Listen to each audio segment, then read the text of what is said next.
Hey, hero lovers, villain haters, welcome back to DEF CON 5 series we're putting together here on the City Heroes Homecoming servers. We're taking a look at defenders and controllers, a couple of my favorite archetypes, given that they are great at supporting teams. But the question is, which one is better? Which one's superior if you had to choose?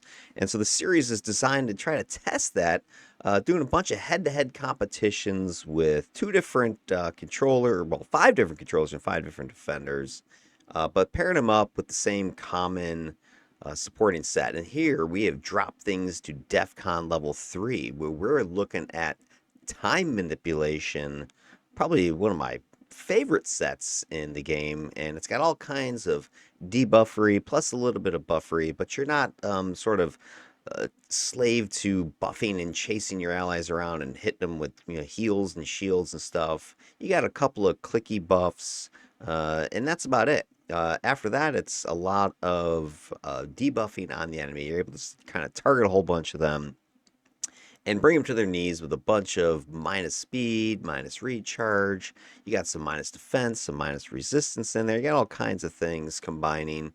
And what I've decided to do here with this current matchup is we're taking a look at a defender by the name of Marquis du Temp.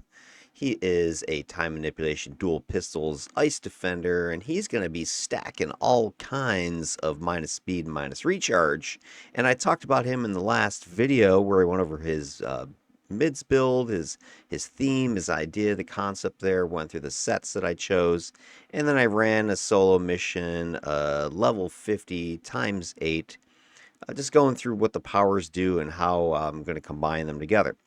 And in today's look, we're going to go over to the gravity side of things, or the controller side of things, looking at Bhootakash, who is my gravity control, time manipulation, energy mastery controller, and try to figure out what is she all about and how's she going to leverage this time manipulation. So the idea here is she is this mistress, this master of time and space. She is the primal goddess. She is going to be combining more of a cosmic concept of energy, whereas when I had Ostara, she was more earthly primal forces, but she's the cosmic forces of time and space, and she's going to be taking gravity control with its minus speed and its minus movements and stacking those with time manipulations, speed and movement and recharge debuffery, and just going to convert the entire battlefield into her playground, just manipulating all of her enemies into a tight grouping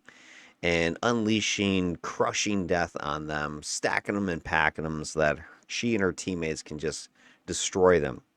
The two builds actually have a lot in common, just thematically speaking, so it'll be an interesting matchup because it's the first time I really have a good pairing that's essentially attempting to do the same thing but using different strategies.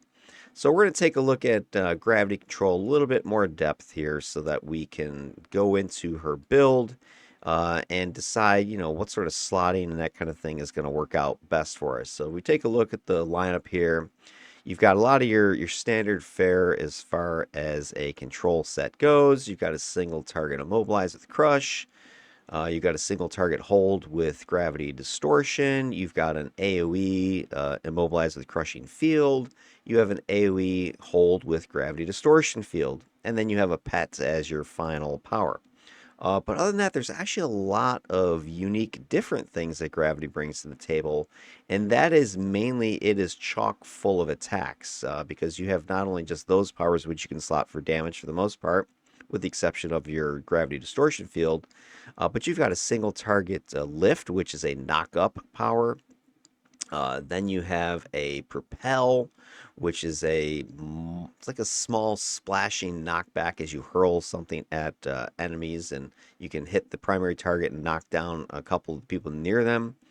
You've got the dreaded dimension shift, which I never take, and I always brutally taunt the people who do take it if I watch your videos. So if I ever see you taking this power, prepare to be made fun of, I guess. I don't know. I hate the power. We'll talk about when we get into the build a little bit more. And then Wormhole, which I think is a fantastic control power. I've loved it ever since back, the original live days. I know it got a lot of crap for being terrible, blah blah blah, hard to use, blankety blank, but it's actually a great power. It's, one of these rare few powers that can just make, like just rearrange the entire map. Who cares if you can't, see a group or reach a group? It allows you to around corners, out of line of sight, grab an entire group of foes, drop them essentially where you want them, and have them stunned upon arrival for then the aforementioned crushing and punishing them into oblivion. And then Singularity is a really cool power as well because it not only has this like bouncy repel feature to it, but also has this black hole kind of sucking enemies closer to it. So it's a very unique combination of powers. Very moving enemies around, knocking them around the field, kind of like you're playing billiards with a bunch of foes, just smacking them around, throwing them around, hurling them up in the air, yanking them from across the map. Whatever you want to do, they're going to be putty in your hands. But let's go ahead and take a look at City data and get into the specifics of some of these powers, what the numbers look like, and then we'll go ahead and tackle her build and see how I'm going to try to make use of those powers. All right, here is City of Data, and here is the Gravity Control power set. So let's take a quick skim at the powers themselves and just see what sort of things they're bringing to the table. I mentioned several of these in the original DEF CON 3 presentation vid, but I'm going to dive into these a little bit deeper. The big thing you're seeing with a lot of these things and the way City of Data presents it, it's not very informative, at least this particular page. And I don't know if this is necessarily just City of Data, but I think the way City of Heroes has it kind of lined up. Same thing with just the quick help kind of menus here. But anyway, if you take a look, it seems to suggest that the only real debuff that you're getting is a fly debuffing. It drops flying targets, which it does. But anywhere you're seeing this minus fly, you're also going to have just a general speed debuff movement. So running, jumping, flying, all that stuff is going to be affected by these powers. So we're going to use this in conjunction with times minus speed and its minus movement and its minus recharge effects and combine the two so that anything we get our gravity hungry fingers on is not going to be able to move. And even if it has some immobilized resistance or breaks out of immobilized, breaks out of a hold, whatever it is, it's still going to be slowed to death. And we're just literally just crushing it into oblivion. So that's the one big thing that each of these powers is going to do that is not specified right here. So let's go ahead and dive into the numbers because I've picked a lot of these in Bhootakash's build. So let's take a look here at the initial. Let me zoom out a little bit so we can see this in more completeness. There we go. So here is Crush. This is your single target, level 1 available immobilize, and it's one of your single target attacks as well. So you can slot this for damage, which is usually what I'll do with my controllers. I slot my single target control there, the immobilize, the hold, and my AoE immobilize. I'll slot all those for damage because that's my primary 1, 2, 3 power attacking. Gravity has more options, so you don't necessarily have to slot your immobilize and your hold with any sort of damage. You could slot them as controls because you have lift and propel to provide you with some additional damage. But anyway, it's got immobilize, big old mag force. You're going to be able to hold on to bosses in one shot. I believe AVs out of PTOD have a mag 4 as well. But anyway, you got that. And then the other thing I want to point out and mention again is just the big thing that I'm looking at with the concept here is this movement speed debuff freeze. So you got negative 160 flight percent, 62.5 jump height for how high somebody can jump, and you got a 62.5% run speed, fly speed, and jump speed. And this is a chunky 15 seconds of just messing with their mobility. So you grab them, you'll drop them if they're flying, and then they can barely move at this point because you've just shaved off close to 2/3 of their movement speed. And the other thing about this that is interesting or something effective you can work with is that these powers and gravity also a few of them will take slow sets from IOs. So you can take a look at your slow sets as options for extra, bonuses, that kind of thing that you normally wouldn't find in, let's say, an attack set or in a control set. So Crush, nice little single target power. The only, I guess, downside to it is it's damage over time, so it's kind of like a slow bleed. I would say that's bit of what this character is going to kind of run into, is sort of a slow bleed on some of its attack powers. You do get some chunky damage out of something like Lift and Propel. Like bam, you hit them, they take damage. I believe Lift's damage applies when they fall. So Lift is a grab somebody, you chuck them up in the air, and then they slam on the ground. And I believe that's when the damage ticks for that. But it's got a nice hefty knock up, 12 mag knock up. So that's going to grab, I think, pretty much anything. There's probably a few things in the game that have, higher mag, like, giant monsters or something like that. But, that's most anything you're going to run into in a typical level, 50 encounter type of thing. AVs and stuff, I don't think a lot of them have that low of a knock up. So you won't be able to, like, throw necessarily a lot of hero or AV level targets. Now, taking a look a little bit deeper at the stats here, you do see the same minus flying, so it will drop flying creatures, but it doesn't have any sort of slow effects that I see here. But what is interesting, what it does have is it does have this option for bonus damage that you see down here against targets that you have held with gravity distortion. So if you go and take a look at the description, they mention this here, that this powers can bring the flying foes to the ground and can deal bonus damage when used against targets held by gravity distortion.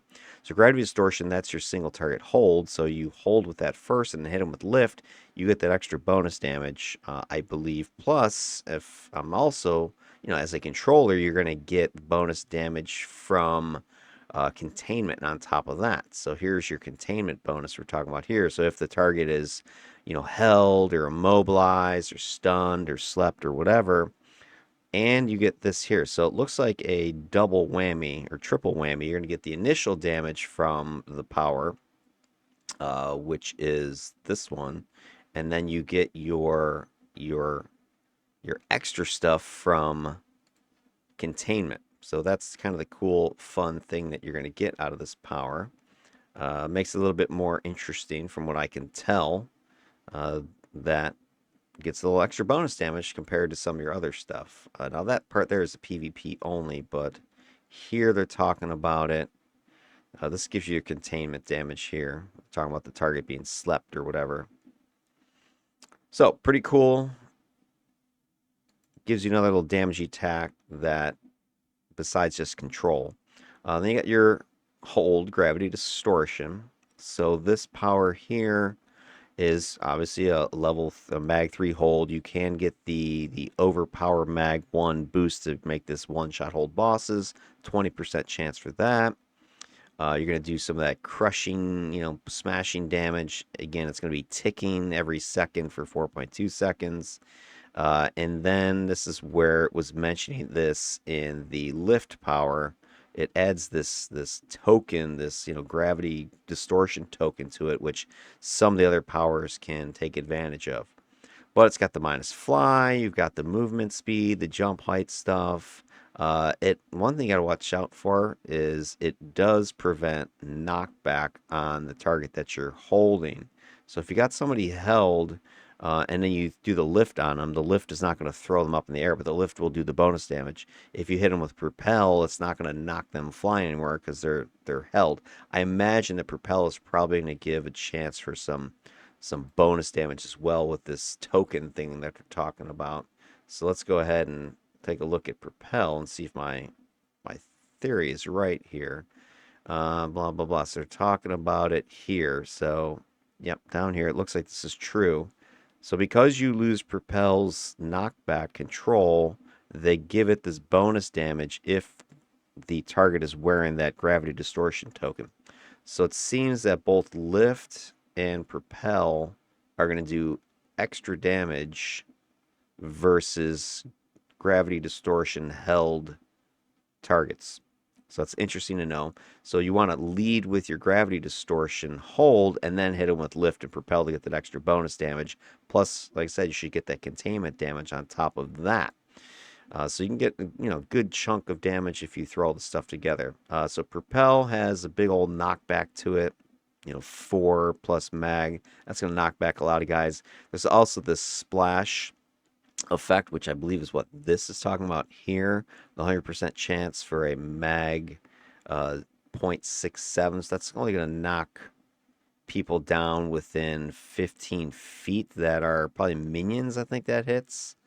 I think minions, maybe lieutenants, have 0 mag protection, if I'm not mistaken, and that goes up from there. Obviously, if you have a mag 1, which might be a boss, then it's not going to get knocked back. Mag 4 is pretty high, so you can knock back most things with the initial blast with this thing. So, you want to target, point blank, hit a boss with something like this, especially after they've been held.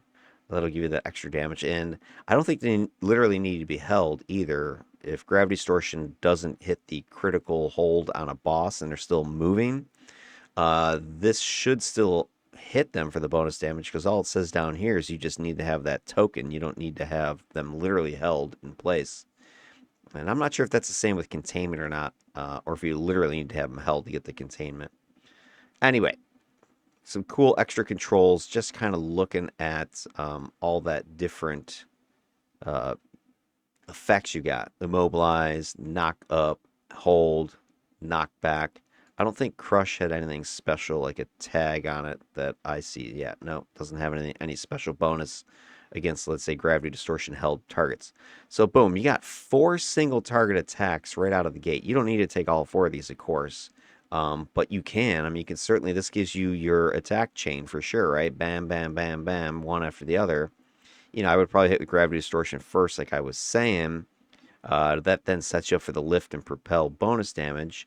I also like lift as a single target control, like of not your primary focus. One thing you'll see, hopefully we'll get a chance to take a look at this in a mission, is let's say the gravity control is great at this. Lets you juggle enemies. And I always talk about juggling enemies, especially when I'm referring to dominators. But a typical setup in, let's say, a solo encounters, you've got 3 targets in front of you. And especially at lower levels, you don't have a bunch of these, AoE control things. So, hey, what do you do if you got 3 targets and not a lot of AoE control? What you can do is use this series of single target attacks to juggle these guys. You could, for instance, lift this first target, which is going to take him out with a knock up. He's going to be knocked up and picking himself back up for a few seconds. You can then throw your hold gravity distortion on this guy, so he's taken out of the fight for a second or a few seconds. And then you can crush this guy if you want to just immobilize him in place. Or you have propel as an option to knock back somebody. So you got this ability to 1, 2, 3 people. So if you have at least 3 of these 4 powers in your early career, which, depending on what your buff support set is, I would definitely shoot for that. I would definitely try to get 3 of these 4, at least 2, and then pairing that up with Crushing Field as your AoE. So of these, the most expendable I would say might be Crush. I can then use lift, hold, propel, or lift, hold, and then propel the middle guy to get that splash attack on the other guys. And meanwhile, I've thrown Crushing Field on the whole lot of them to get the immobilized AoE to get that damage. So you can sit here and take out a group of 3, 4 guys, no problem, with just your basic sets of controls here. A lot of controlling sets don't have that many options for single target stuff early. Mind has something similar with a sleep, a confuse, and a hold, and it has oh gosh, what's it called? It's not lift, but it has a very similar power where it throws guys up in the air. So Mind would be on par with this as an attacking set. So as a controller, this is a great set for offensive controlling. Okay, you're going to be going after targets, or an active control set. So it's very dominatory style of play, even though, of course, controllers had gravity control first. But as a dominator, this gives you some options. And especially if you pair this, and I'm kind of getting off topic, but these are all, ranged attacks. And so I'll kind of throw this out here as a little tangential. If you're playing a Dominator that has a lot of melee control set, this is a great pairing. Or sorry, not melee control. If you have a melee-ish assault set, an example of this might be Earth, like Earth Assault for Dominators. It's very melee heavy. You have a couple of range attacks in there, but they're also kind of short range. I think you take something like on a Dominator Gravity Earth. That's a great pairing because they complement each other. You got a lot of range stuff here, and you get a lot of melee stuff here. Anyway, keep that in mind as a controller, because if you're gonna be using gravity control, you're gonna want to be, I don't say want to necessarily, but range is your best area to be. Hanging back and throwing this stuff from range. Consider that, because then what buff set are you pairing it with? If the buff set you're taking is like very melee heavy, like maybe kinetics might be an example of this.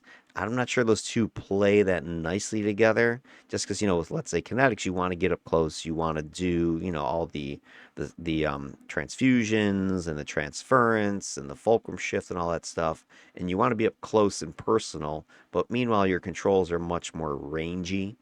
So obviously, you can make them work because you can hit people in melee with your range attacks. But just something to think about as if you are going with some sort of gravity controller. Okay, what else we got here? We talked about the main primary attack controls there. Then we get into our AoE stuff. Crushing Field, standard AoE immobilize. Again, we're going to get ticks of damage over time. It also is going to have a lot of that mobility, paralysis kind of stuff here, slowing things down. So it's a nice, combination with your other powers that are also doing slowing, that kind of thing, and makes this, overall a very battlefield changing, controlling presence out there. You're able to just kind of keep things tight, keep things from scrambling all over the place with all the slowing and the crushing and holding and immobilizing stuff. So this is a great power to proc as well. A lot of your AoE mobilizers are great to proc them up for damage if you can, Frankenstein them if you can afford that, because they'll take immobilizes, they'll take the AoE damages, they'll take the controller ATOs. This also takes slow sets, so you can proc the crap out of Crushing Field and get lots of damage out of it, lots of mileage out of it. I don't think I did that too much with Bhootakash's build, but we'll take a look at that in a few minutes. Then comes the horrific thing that is Dimension Shift. And here's the problem with this power. I mean, here's what this thing does. So if you don't know what it does, and when you're first looking at it, you're going, oh, this sounds pretty cool, because, you're folding space in an area, and it's immobilizing things, and isn't this great? You're putting out this patch of immobilization, and wow, that'll be awesome.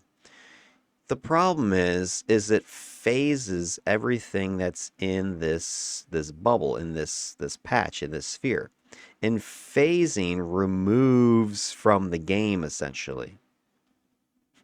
Okay, if something is phased, it cannot be hit by stuff that is unphased. So here's where the problem is. You have targets that you have thrown your Dimension Shift on, and you and your teammates are out here outside of the Dimension Shift.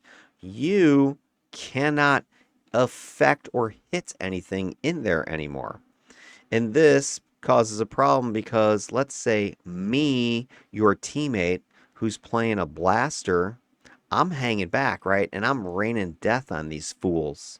And then there's you throwing your phasing Dimension Shift. Now all of my blasts don't do anything. They're unaffected by all my stuff.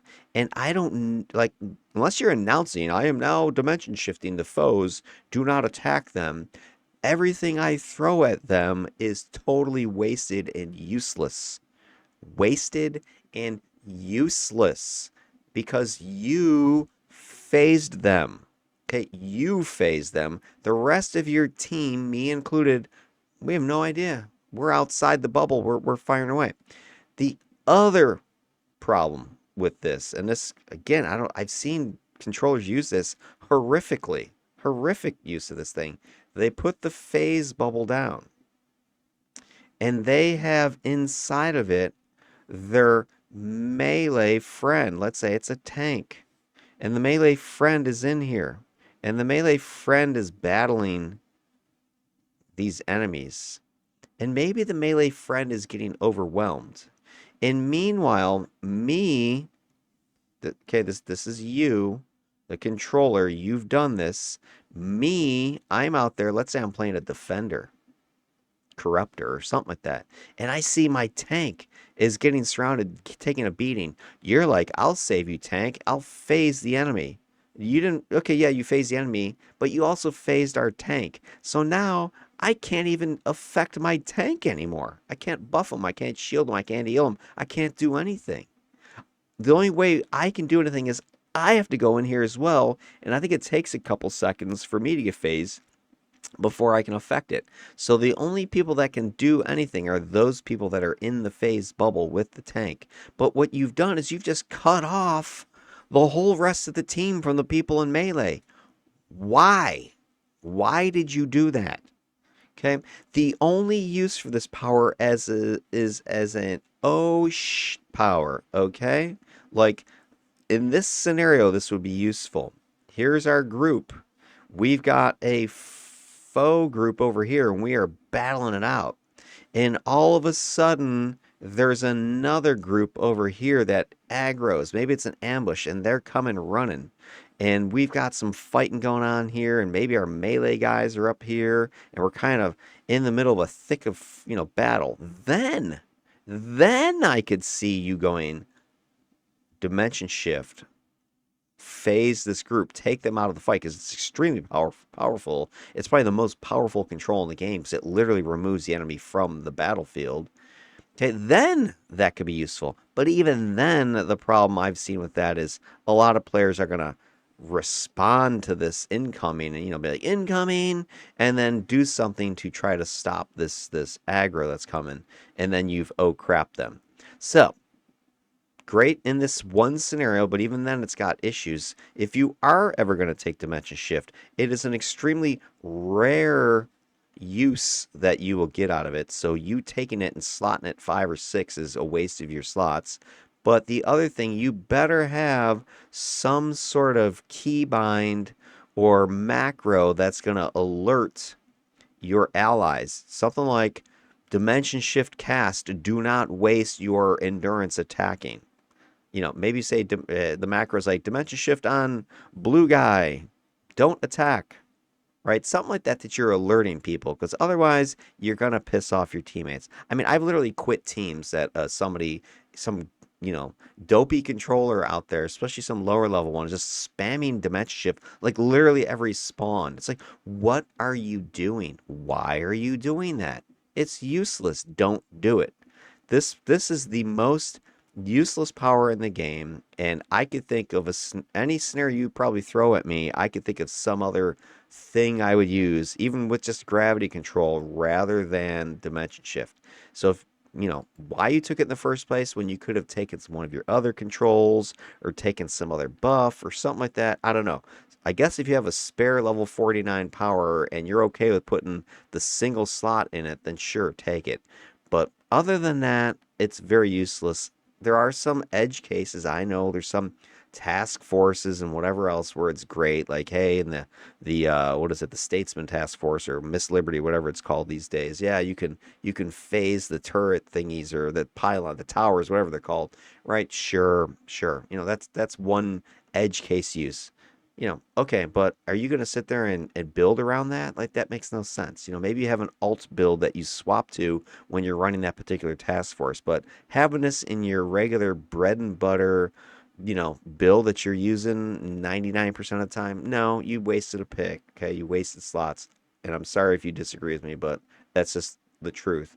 And if you do disagree, you can put your comments below. You can thumbs down this video. I don't care. But if you do agree, thumbs up, like this video, subscribe, and go ahead and put your comments, your horror stories of Dimension Shift, because I got a ton of them. I could share. I think I've even got a few recorded in my library of the 50/50 showcase from a couple years ago. You can go check some of those out. Maybe I'll dredge one up at some point and make a video about it. But anyway, bam, don't take Dimension Shift. Next question. Gravity distortion field. AoE hold, nothing, unique or different here. I don't know if it applies that. Yeah, so here's one thing that's a little bit surprising is if gravity distortion applies that tag. Why does this not apply the tag? I'm guessing because there's no KB protection that this applies, so I'm guessing that's why it doesn't get that tag. Some sloppy writing there. No KB, so okay. Therefore, instead what you're seeing is the movement speed debuff. Okay, so I guess that's cool. So again, you can sit here and use this to help with your other movement speed debuffs. And yeah, oh, and the other cool thing is it does take, ergo, you can take and slot this thing with some slow sets, it looks like.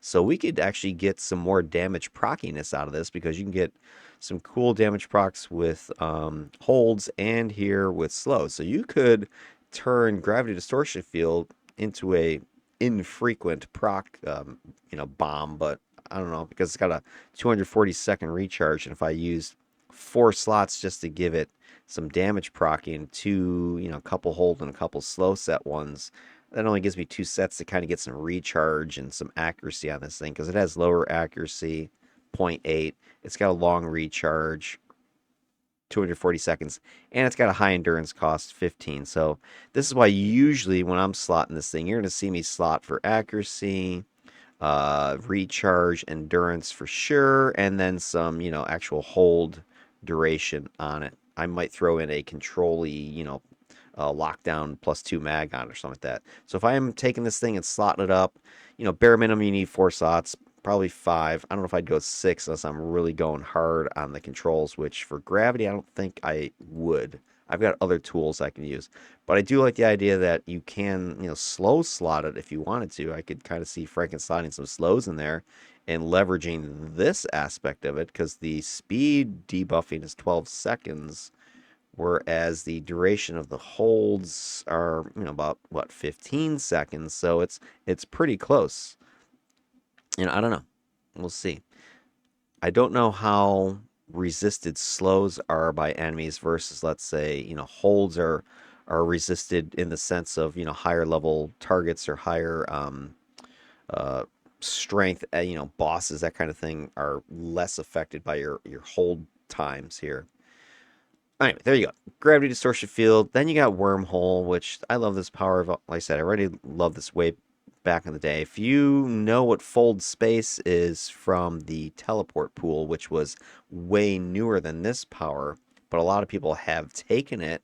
This is the fold space before it was fold space. I think wormhole used to be called fold space back in the day, but it was used as a team teleport, I think, if I'm not mistaken. But that was during like the original beta or whatever of the game before it was released. When it was released, it was Wormhole, which is a targeted uh, attack against an enemy that teleports them. So the way it works is, here's you standing there.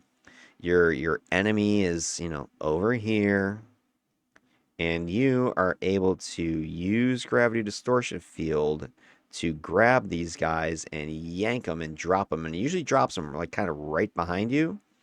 And it's not just, well, actually, I take that back. It drops wherever there's a reticle target that you place on the ground. It'll drop them there. I was thinking fold space drops are right behind you. But anyway, you target this guy, you yoink them, and you drop them wherever your little target is. And the range on this, where you put the target, isn't that great. I don't know if it says it in here where you can lay this thing. The range of who you can hit is 80 feet. It looks like 20 feet is the area of, distant from you. So up to 20 feet away from you, you can place this thing. These guys can be up to 80 feet away. And if you can slot some range in this, that's even better. You can get the same 90, 100 feet. That's awesome because you can snag people from way across the room and dump them. And this is great power also because you can use it around corners.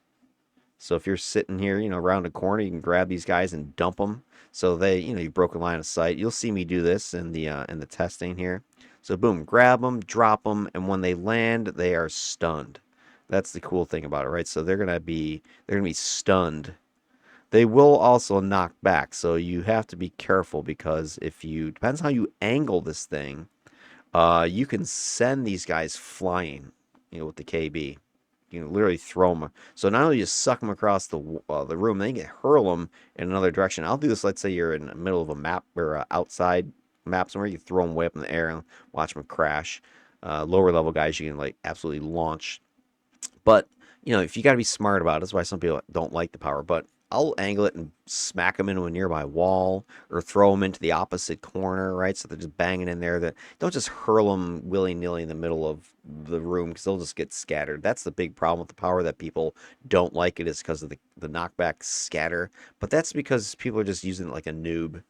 So don't use it like that. Throw them into a wall, throw them in a corner. And if you don't have a wall or corner, another place you can aim is the ceiling. Sometimes you'll stick them into the ceiling, but bam, throw them into the ceiling. Some people do put the minus KB into this thing. I think that actually makes the power worse. I think you want it to do the knockback. I think you want it to throw people. So I don't ever put minus KB in my wormhole. Yeah, it makes it a little more usable because you can kind of dump them like right, next to you like garbage. But it kind of defeats the purpose in my opinion, which is just not only can you grab them, but now I can chuck them into an obstacle over here, and they're going to get knocked down, and they're going to have to stumble, drunken stumble, stunned. Sometimes they get pinned into the geometry, and then you can just nuke them because they can't even move at that point. Like, just want to throw them into the ceiling, throw them off a side wall, whatever. Just don't throw them like right dead in the middle of the floor and expect them to stick there unless you put the minus KB. But this is an awesome power. Totally love it. Highly recommend it. Gotta get it. And then the last one, of course, is your pet Singularity. And Singularity is very tanky of a pet. It's got lots of attacks as well. It has a repelling aura, so if something bumps into it, it'll bounce it off and knock it flying.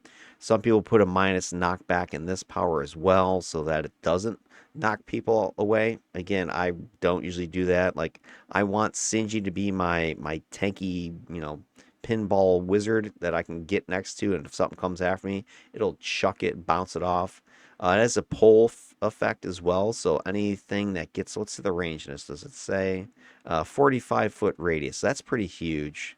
So what this means is here's you, right? You've got your Singularity hanging out. This Singularity out to 45 feet around it is going to start having a gravitational effect and start pulling things toward it. So I think that ends up kind of slowing them down a little bit, starts dragging them in closer to you, and then they're going to have a harder time getting away because at the same time you then hit them with your crush, you've hit them with your crushing field, you're throwing those controls on it. It helps you, stack that slowing and that whole just concept of changing the battlefield as if everything's downhill towards where you want it. Like you're just pulling everything into a gravitational hole and destroying it. It also throws Crush out there, that single target immobilize, so you're going to get some more movement speed and damage from that. Gravity Distortion, it does throw a hold out there, and this stuff will stack with what you're hurling. It has pretty good resistance numbers as well. The one thing it doesn't do anymore, you used to be able to heal this thing, but now you can't.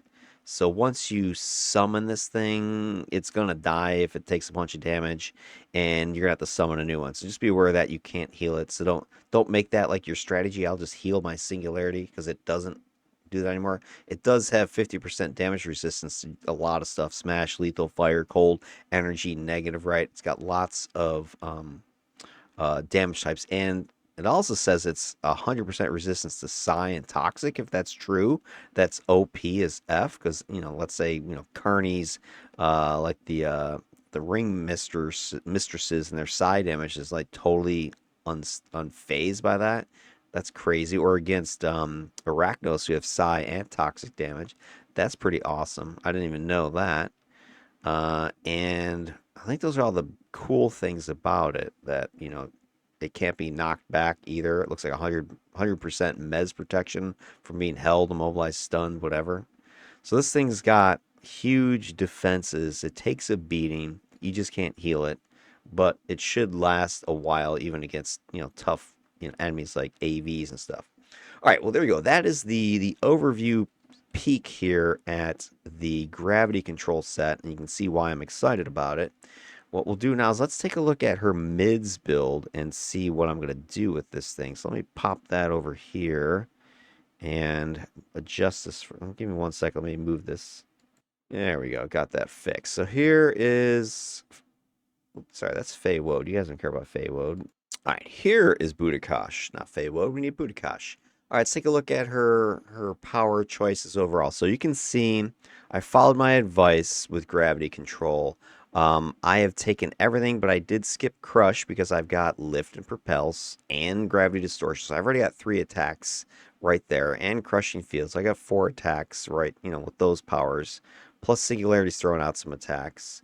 And I did grab Energy Mastery, which gives me another power for blasting down here. I've got, let me scroll this down a little bit so you can see this. I've got Power Blast and Energy Torrent. So I have another single target and I have a cone attack. So I've got, what, 1, 2, 3, 4, 5, like 6 attacks plus Singularity. I've got plenty of attacking, aggressive, offensive capability. I didn't need Crush. And I did not take Dimension Shift, as I already mentioned. Then from time manipulation, I took just about everything except for slowed response, which is, a little bit of a shame. I'd like slowed response, but I just feel like I've got so many other kind of things going right now. Is this targeted minus defense, minus resistance going to make a huge benefit for me? Yeah, I don't know. We'll see. It's something I could pop back in. I did take some debuffing from Force of Will over here, the pool power set. I've got Weaken Resolve, which gives you some minus defense, minus resist, minus to hits. It's like a single target version of slowed response. Then I got Mighty Leap for my travel power, and then Unleash Potential is like, kind of my God mode, tier 9 type of power, regen, recovery, defense. So I do have, that stuff. And then with Energy Mastery, I went ahead and got the power boost from that because you guys know I'm a big fan of power boost if you've been watching any of my build videos before. So I've got this to boost a lot of my controls, my buff stuff, my defense, healing, those kind of numbers, boosting a lot of specials, right? So boom, I got lots of stuff going. And the only thing, I'm relying upon just temporary invulnerability as my main protection in combination with tough. So I am going with a lot of smash lethal damage resistance. And then from there, it's just going to be my controls are going to have to save the day. But let's go ahead and take a look at the slotting so we can see what I was going for overall. And so I got Lift slotted up with a set of decimations here. So we're getting some damage resistance to energy negative, some hit points, maximum endurance, and I got the chance to build up in there, plus some recharge. Time crawl, I've got this with tempered readiness with some recovery. I do have a purple set Apocalypse sitting in gravity distortion because I'm going for the damage on that. I have the damage proc in there as well. Regen, hit points, damage boost, more recharge. Temporal mending, doctored wounds is in there. Some damage resistances, heal boosting, some more recharge.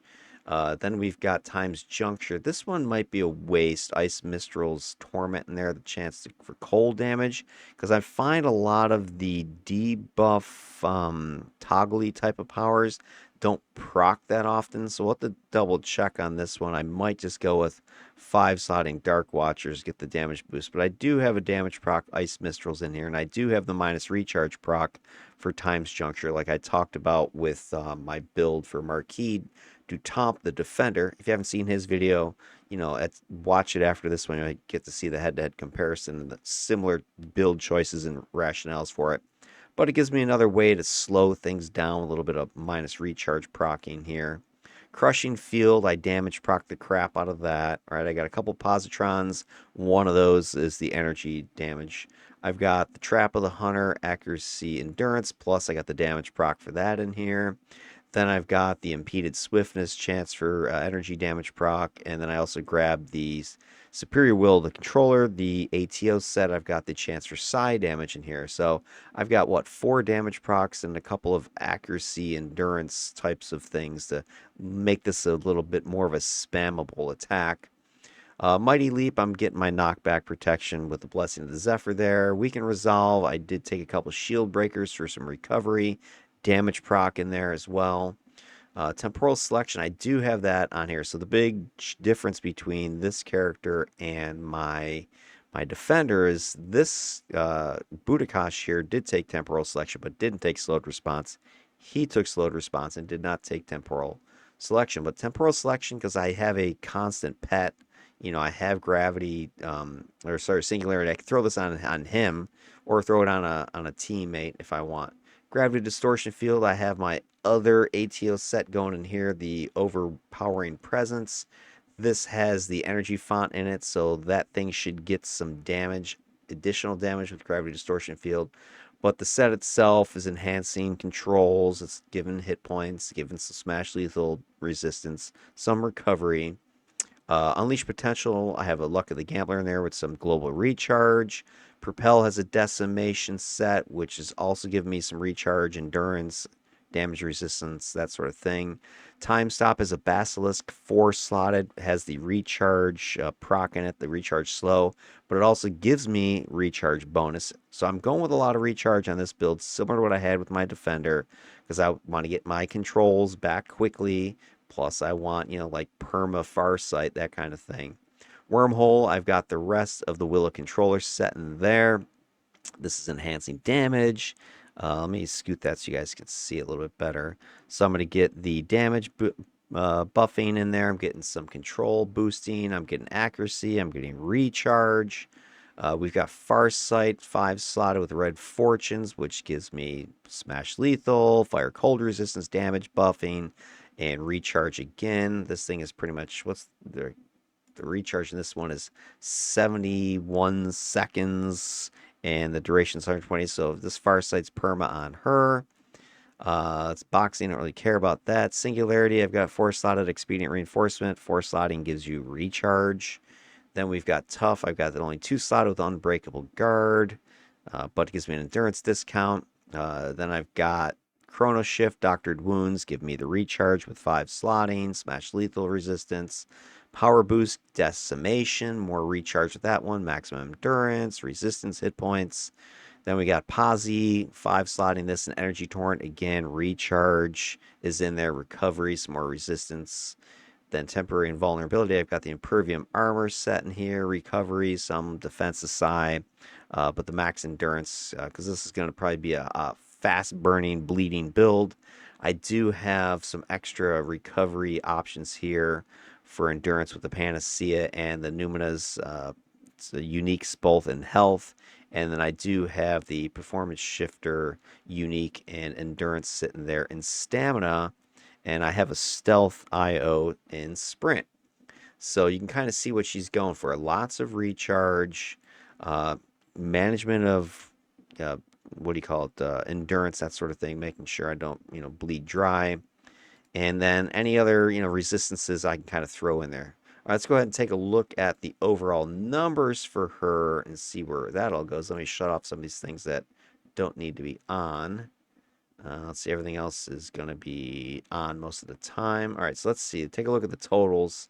So here's what we got. And let me give you guys the pop-out screen. So defense, non-existent, right? With my defender, he was mainly going for defense. She has pretty much nothing. Even when Farsight's clicked, we're getting, 15-ish, 20, so it's not a lot. So she's not going to be relying upon defense at all. But she does have, damage cap resistance to Smash Lethal, which, is going to be very useful for the 2 most common damage types in the game. But, once you get in a higher level, game stuff, you're going to have a lot of energy being thrown around. There's a lot of psi being thrown around. So I don't have really anything like that I can rely upon. So she's going to have to be a much more active defensive type of play style. She's going to have to control first and ask questions later because she can't stand back and take a beating like my defender probably can. Then we take a look at end drain versus recovery. The numbers aren't the best, right? It's pretty close to a 2-to-1, which is, bare minimum. But, the big concern I have with that is this recharge is even higher than what I had on my defender.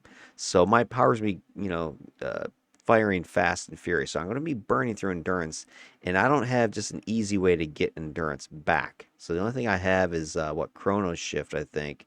So when I click that, Chrono Shift is going to take my recovery up to 3.6.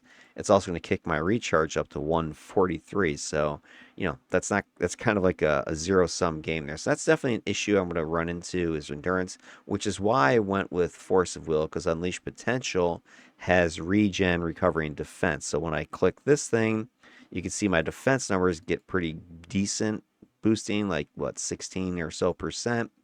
Plus, I'm getting that recovery's kicking up to 5 now, right? So that's really going to help. Regen goes up to 326. If I get a power boost kicked in there at the same time, that's going to kick up my defensive numbers. I would assume power boost would boost unleash potential, but it doesn't appear, at least here in mids, to do so. But once you start clicking these things, throw Farsight in there. Farsight's pretty much going to be perma, so that's going to be up consistently. Power boost will be up frequently. Unleash potentials on a long recharge. It's got what is it? Info. Recharge is 246 seconds, so we're looking at what 4 minutes on unleash potential. Duration in minutes, so that's not going to be up that frequently. Chrono Shift. This one's actually close to perma. I'm only down by 14, 15 seconds, so that's pretty solid. So I can pretty much kind of leave that clicked to get the totals. So when I'm looking at my totals, I usually shut off my clicks and things that I'm not normally running. But if I have something perma or close to perma, you're kind of getting an idea of what this character is going to normally be running around with. Let me see what Power Boost Recharge is looking at. Power Boost is up for 15, down for 25 or so. So I'm going to kind of leave it off because it's not routinely up. So this is kind of my just walking around numbers, so-so defense, solid resistance, smash lethal, but I've got, better endurance drain stuff here. So that's going to be beneficial once I, get into combat scenarios. Then other than that, my totals are not the best. But my controls are going to be solid across the board, and I've got a lot of proc damage going out. The one thing I want to look at is my advanced totals and see what my damage numbers are, because I did get some extra damage. Not a lot, though. I'm just looking at the numbers here. So I got an extra 13% damage here. That's not, the best. My accuracy is better, so I will be able to hit more often, but I only got a boost of 13%. So I'm going to have to rely upon the damage procs and containment to get that extra oomph out of this build. But I do have a lot of, damage procs here and there, so I'm not too concerned about it. And then let's see what happens when I kick in the incarnates on this build. So let's scroll down and see what choices we went with. For our alpha, we went Vigor. So I went Vigor Core, which is healing, accuracy, and endurance. That's going to help me. So when I click this, you'll see my endurance drain numbers will drop. So I go from 104 down to 107. That's good. And then the healing numbers, the accuracy is obviously going to help everything. The healing is going to help my where is it? My temporal mending numbers here. If we pop that open right, temporal mending is healing what? 213 is the initial burst, and then I think it's clicking. Yeah, 5 ticks of 57. So that's 250, 280-ish. So I'm looking at like a 500-point heal going. And if I power boost that, it should kick that. Yeah, so power boost is going to boost that pretty dramatically. Bang. So boom, now I'm getting 700, almost 800 heal with a power boosted version of that. It's also going to help with temporal selection, which is going to add regen. So Vigor's helping with that. I don't think power boost boosts regen though. At least it doesn't seem like it like it does. Chrono Shift, that's going to get healing boosted with the Vigor. Then we're throwing in the power boost is boosting those numbers up. So she has some decent healing between temporal mending, Chrono Shift, Vigor Alpha, and Power Boost. She's going to get some good, solid green numbers out of that to keep her going. Then we've got Gravitic Core, which is the same interface I went with my Defender. That's going to help penalize the movement speed, the recovery, which I really don't care about, but the recharge and movement speeds. So I did have a couple of the minus recharge procs in some of the stuff, but mostly I'm a minus movement speed and control as far as mitigation goes, more of a concentration. Where when you looked at Marquis' build, he was able to stack a lot more minus recharge and minus speed. So I think he's going to be more of a just slowing things down and kind of keep them aggregated, where she's going to stop them moving and keep them aggregated. So it's a similar concept. He's got the minus recharge as his mitigation strategy, plus the superior buff numbers. She's got the controls replacing the minus recharge for the most part, plus weaker buffs. So it'll be an interesting, comparison between these two. Then she wants support, so that's going to boost damage, that's going to boost accuracy, that's going to boost specials. So if we take a look at some of the totals here, click that thing, you can see those numbers are popping up again on the defense side of the ledger. So I'm liking that. Endurance reductions dropping to 12.5%, or going up to 12.5%. Endurance drain is down below 1 now, so this is going to be a good thing. Again, throwing a power boost on top of that. Now I got pretty darn good defense numbers once you have support core, power boost clicked. You've fired up your far sight. You've got your chrono shift going. You hit unleash potential on top of that. Now I've got 80, 90% defenses going. I mean, that's where we start seeing some sick numbers out of this thing. So don't take the initial numbers that go, wow, that build sucks. Start adding these things up. I have Clarion, which also is going to boost special. When I fire that puppy up, look at the defense numbers now are all in the 70%. Clarion's going to boost my controls as well as give me Mez protection. Support core is boosting my controls because of the special, right?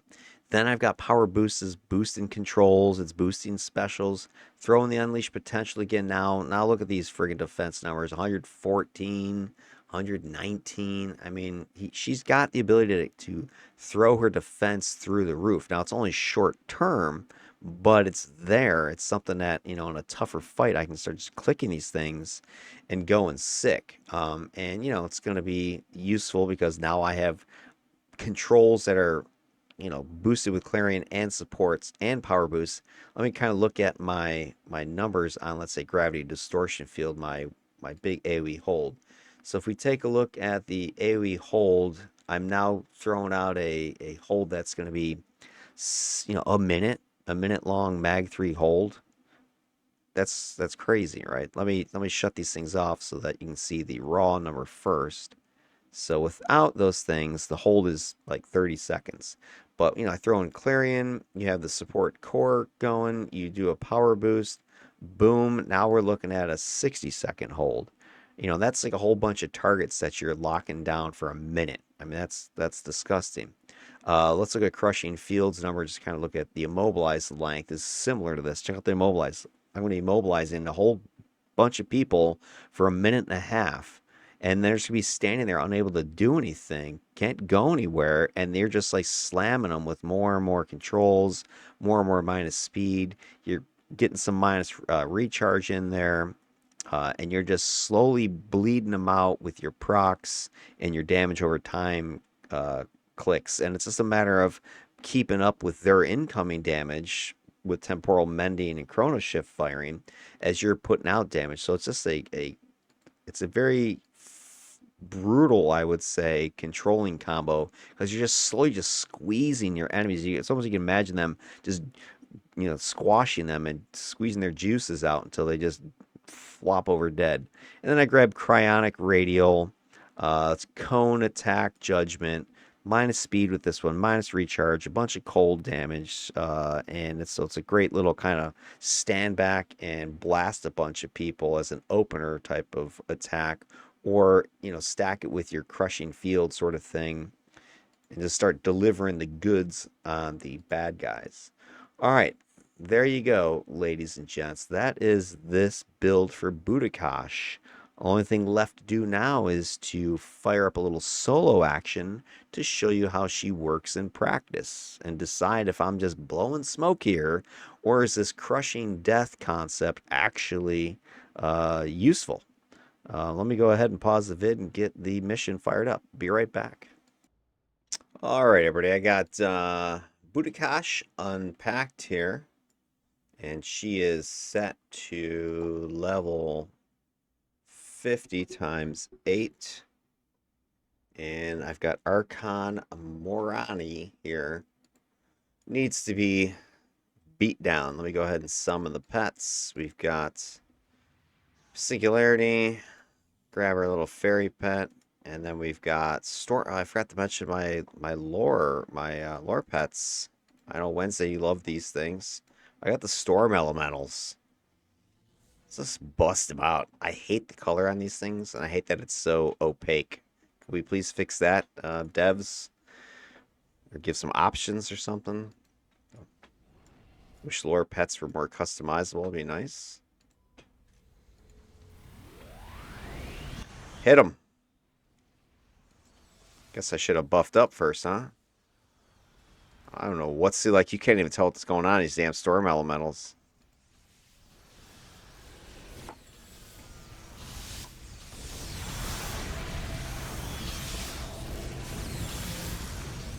I just can't see anything.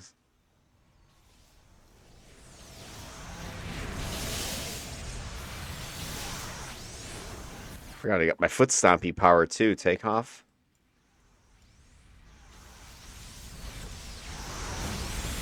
Crushed. A lot of guys in there. It's thick. It's thick. Hit him a little bit of propel. Alright, guys. Everything's good. Get a little temporal selection on Sinji. Yeah, so anyway. See if we can actually showcase some stuff here. Alright, so there's a guy up here. I'm going to wormhole his ass because I'm hoping to grab a few others. Throw him over there. I'm going to drop gravity distortion field here as well. Kind of lay a patch on him. Eat a little bit of extra stuff. Far sight going. If anything gets behind me, my pet's just going to obliterate it, so I'm not even worried.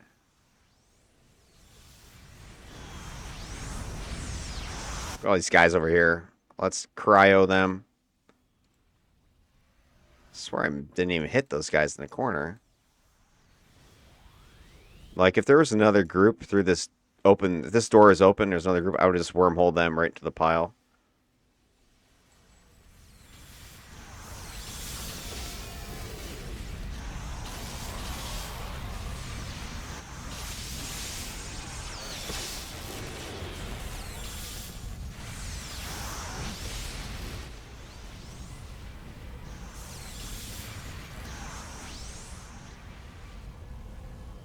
Get their toast.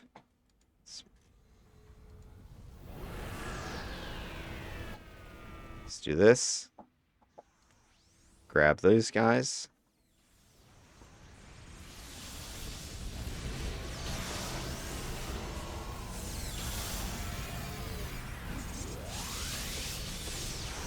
One thing that goes behind me is just making a big mistake.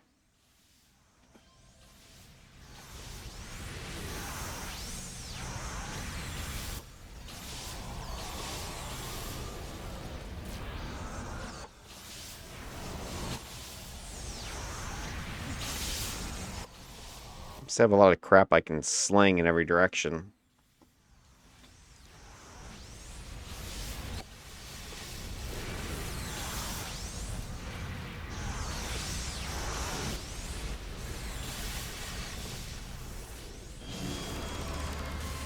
Crushed.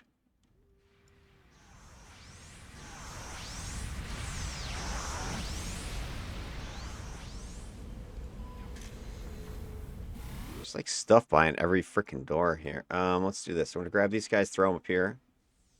So I broke a line of sight from that group. Hit them. Big boom boom.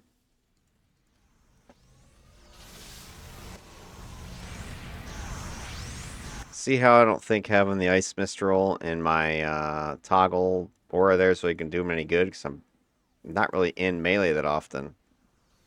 As a matter of fact, I could not take that power and grab slowed response might be an option.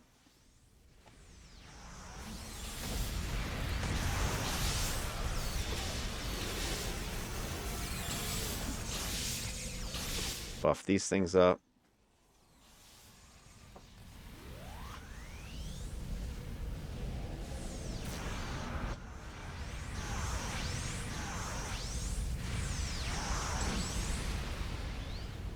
Fairly safe combo at this point. Here's where you can kind of juggle people, because you got another guy over here. Can hit him with Propel. Meanwhile, you've already held or thrown the other guy up in the air. We got here. We're going to do AoE hold. Like this. Go into melee.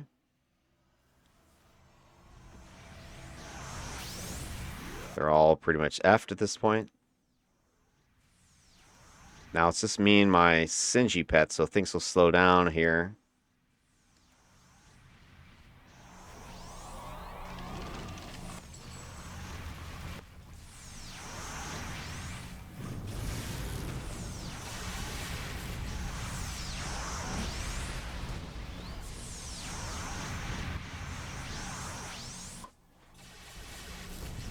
Another boss back here.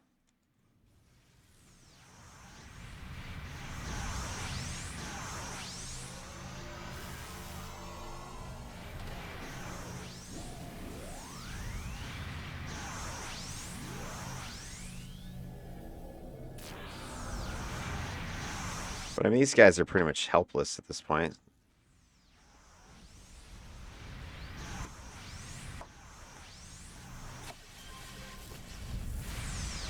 This wolf can't do anything. He's just standing there.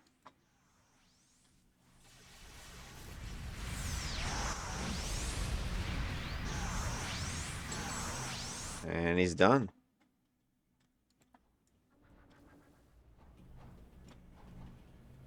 I'm going to worm these guys. So let me try to get center mass here. So I want to see if I can get the guys in the back as well.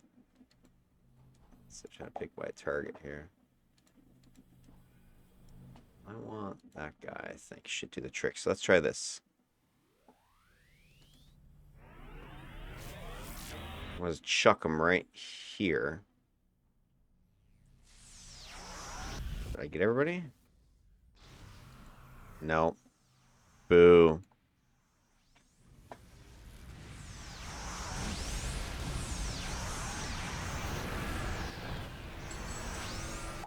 Oh, it's a boss. That's why he's not stunned.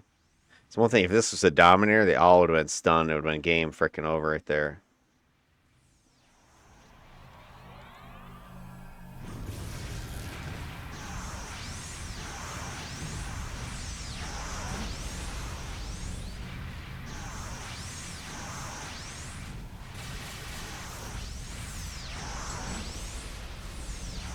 I do like Energy Mastery because of power boost, of course. But you also get some of that knockdown with Energy Torrent and your Power Blast.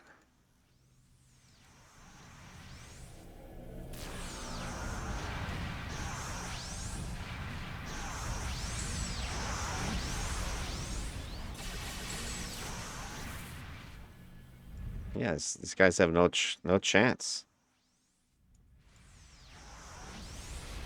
Now these are only plus, 0 or whatever. Oh. All right, so these guys saw me, right? So now what you do is back out like this. I got Sinji between us, so even if they did get to me in time, which they didn't, they would have been crushed by it. But I just back out, wormhole their butt right into the wall. Done. See here. Distortion field. So the energy font, I've got that in distortion field. So I think my build's a little bit different than what I was. Let me look at my mids real quick. Hold on. Nope, it matches what I have on mids. I thought I changed something when it looked. Look at these guys again.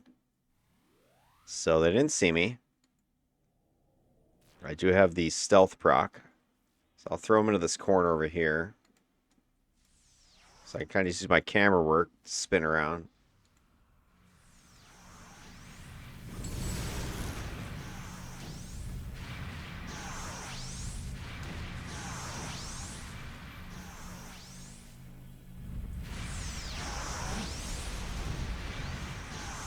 What I do want to check is if that damage proc Ice Mistral's working in my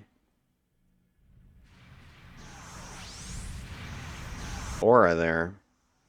Let me pause the vid and search through so you don't have to watch. Let me double check my chats here. And it's too hard to tell. The chats are still flying because of my proc heal there. Right, now look at all these guys. Now normally what would you do, right? You dive down in there and start a fight. Not so with gravity. What I'm gonna effing do, I'm gonna spy these guys from up here. Try to pick somebody center mass that I can snag a whole bunch. That guy looks good. Although I'd usually like to grab a boss so I can have them locked when they come up here. But what I'm gonna do is this. We're gonna turn on clearing. That gives me the boost special. Now let's boost our special again. I don't know if double boost or not, but I'm gonna throw these guys way the F back there. Beautiful. Hit them.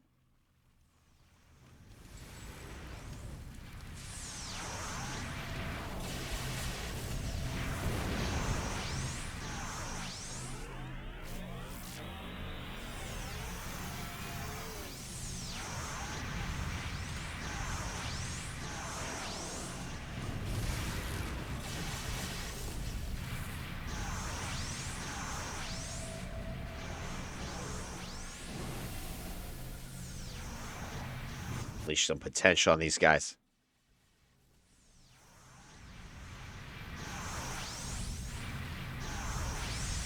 They're not going anywhere.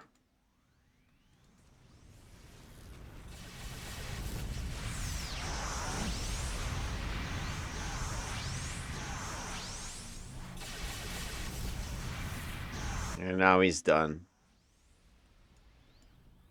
Smoked him. All right, next.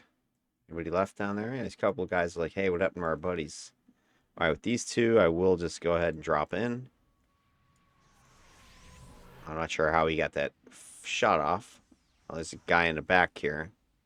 I want to see if my aura thing procs or not.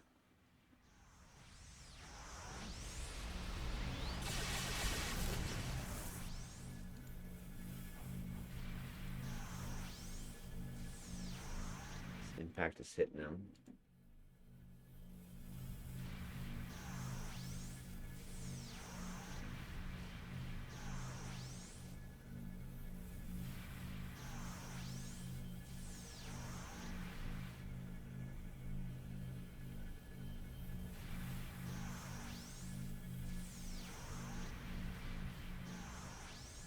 All right, I don't know if anything procced or not.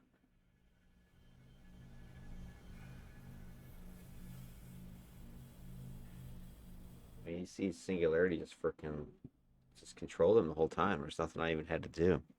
I'm gonna have to do like a log chat or just kind of stand around in the zone and see if I get that thing to proc or not. Because the Ice Mistral, I've got it in my times juncture there. And I don't know if it's doing any good. All right, look at all these guys over here. So this is a perfect example of how Wormhole is going to help you. First, we're going to do this. Power boost. Let's get all my buffs going.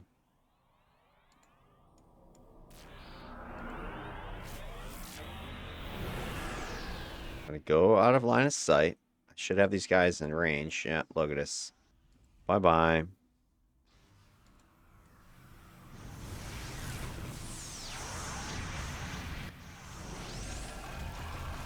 I didn't want to have that happen, but...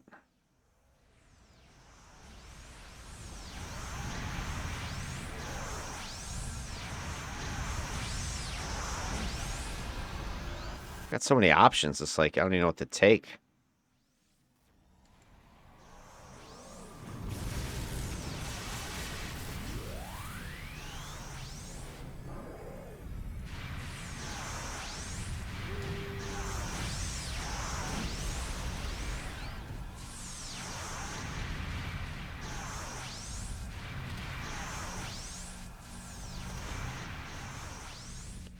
Get this guy back here, too. I was hoping to get a couple more of his buddies, but... sit here and just pick people apart all day. This is a pretty solo-friendly combo and build. Because if you can just stay out of sight and just pick people off, it's perfect. Let's get this guy over here.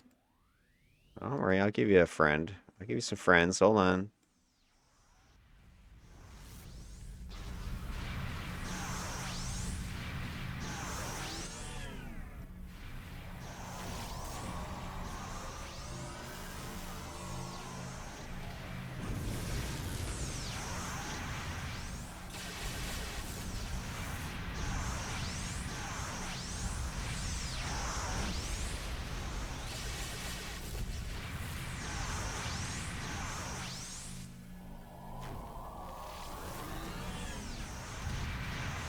Wonder if I can get more mileage out of energy fonts. I think I've got it in my distortion field, which is not the optimal place for that.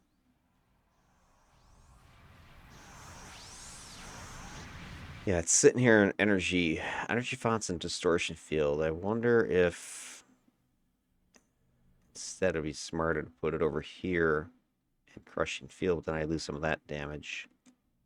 Don't know. So I don't know if I'm getting any much damage or use out of this ice mistral. I might just put I got to hit the buff from times juncture in here and get that juice. So that'll boost that up to like 18% debuff.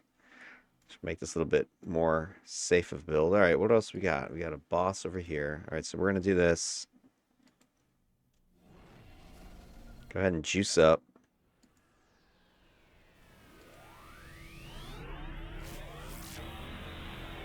So throw this guy over here. Stand out in the open like this, and he's done.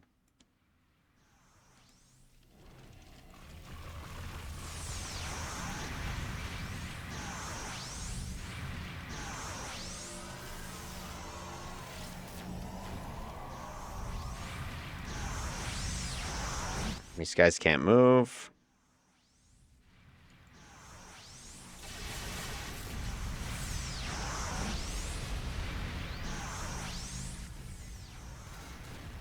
Grab some more of these guys over here. Right here against the corner. So this is why Wormhole is easy to use if you just know how it works. Like just throwing them into the back wall would make no sense.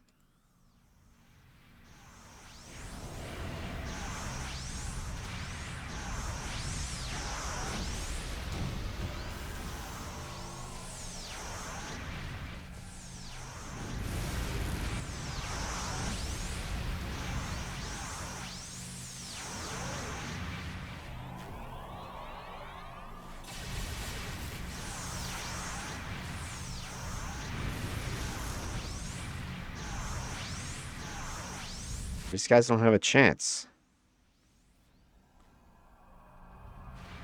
I mean, have I been hit?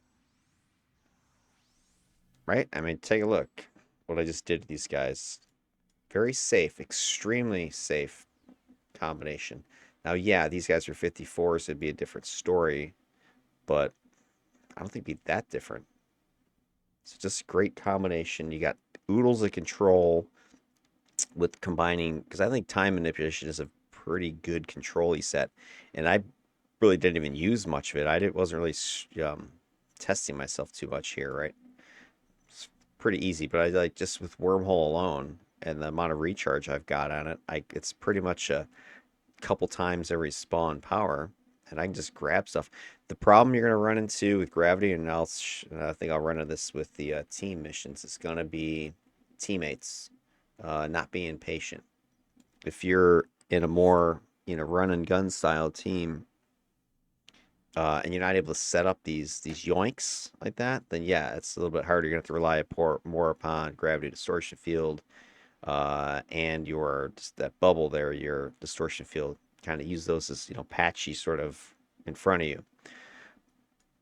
But what you'll see me do is if I have a team like that, I'm gonna then always keep my eyes, panning left and right. And if I see some other juicy group nearby as we're curb stomping a group in front of us, I'm gonna go grab them with Wormhole. I'm gonna dump them right there on top of my tank or my brute or whoever, right in the middle of the bombardment from your frickin' blaster and just annihilate a second group while we're waiting. It's kind of funny because then at that point, when you've done it a couple times in the middle of a fight, and then we get done with that, you're in one of those big rooms, so people are like looking around, hey, where are the other groups? You've already dispatched them, already dumped them onto the pile. So that'll be fun. That'll be cool. All right, well, there you go. That is the mids build for Bhootakash and her solo showcase. Next thing to do, of course, is to run her team stuff and compare that with what you saw with my defender there, Marquis du Temp, and then decide, hey, which one was the best. I'm going to be recording the stats, be crunching the numbers, making the graphs. But at this point, you've seen both of them, or if you haven't seen Marquis yet, go ahead and watch his solo and his build, and you'll kind of get a good idea of what he's going to be doing. And then make your prediction. You can put it in the comments if you want. Who do you think's going to win, or who do you think you're going to want to invite to your team? Bhootakash, this gravity time, or Marquis, the time dual pistols? All right, we'll catch you in the next video. Have yourselves a good one. Later.